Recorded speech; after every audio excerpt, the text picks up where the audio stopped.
The letter arrived 3 years too late. It was old, yellow at the edges, and slightly torn as if it had traveled through storms just to reach him. Daniel stared at his name written in careful handwriting he knew too well. His hands began to shake, because the sender was his father, and his father had been dead for 3 years. Daniel stood frozen at the doorway of his small apartment. Outside, rain tapped against the windows like impatient fingers. For a long moment, he didn't breathe. He had spent years trying to forget. But now the past had returned. Slowly, he opened the envelope. Inside was a single folded sheet of paper. Before reading it, memories flooded his mind. Daniel had grown up believing his father was a cold man. While other kids played with their dads in the park, his father worked late shifts. While friends talked about hugs and encouragement, Daniel remembered silence at the dinner table. His father rarely smiled, rarely talked, rarely said "I love you." Daniel thought he simply didn't matter. As he grew older, resentment replaced hope. Every achievement felt ignored. Every mistake felt judged. And one night, everything changed. They had argued. Daniel had shouted words he could never take back. "You were never really a father to me." His father stood still, eyes filled with something Daniel refused to recognize: pain.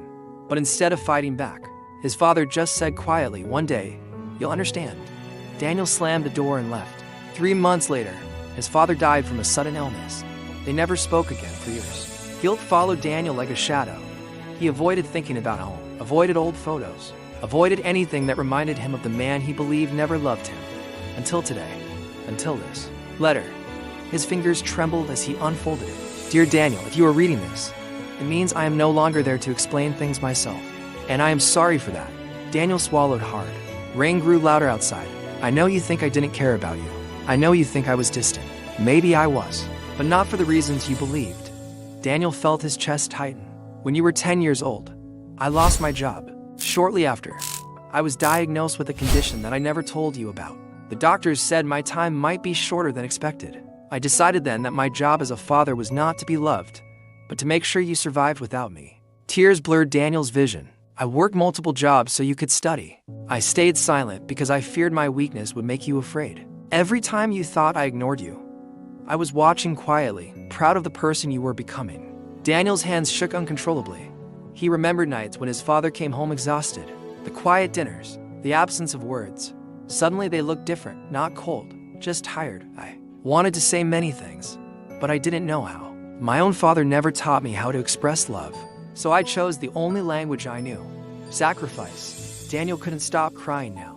"I hope one day you forgive me, but more importantly, I hope you forgive yourself." He paused. The last part of the letter was shorter and heavier. "There is something else you must know. You are not reading this by accident. I scheduled this letter to be sent to you 3 years after my death, because I knew you would need time before you were ready to understand." Daniel gasped. 3 years. 3 years of regret. 3 years of believing he had been unloved. The letter continued. "I watched you from a distance even after our argument. I attended your graduation quietly, standing far away, so you wouldn't see me. I wanted to come to you, but I didn't want to push you away further." Daniel's knees weakened. He fell onto the chair. He remembered that day. A man standing far behind the crowd, someone he barely noticed. His father had been there. Always there. "I hope you live differently than I did. Tell people you love them. Don't wait." Silence creates walls that words could easily break. The letter ended with 3 simple words: "I love you." Daniel sat there for hours. The rain stopped. Silence filled the room. And for the first time, he realized something shocking. His father had loved him deeply, but both of them had been prisoners of misunderstanding. Years of pain caused by unspoken feelings. The next morning, Daniel drove to the cemetery. He stood in front of his father's grave, heart pounding. "I understand now," he whispered. The wind moved gently through the trees. "I forgive you, and I forgive myself." For the first time in years, he felt lighter, not because the past had changed, but because his perspective had. That day, Daniel made a decision. He would never let silence destroy another relationship. He began calling his mother more often. He apologized to old friends. He spoke openly about his feelings, something he once thought was weakness. And slowly, his life transformed.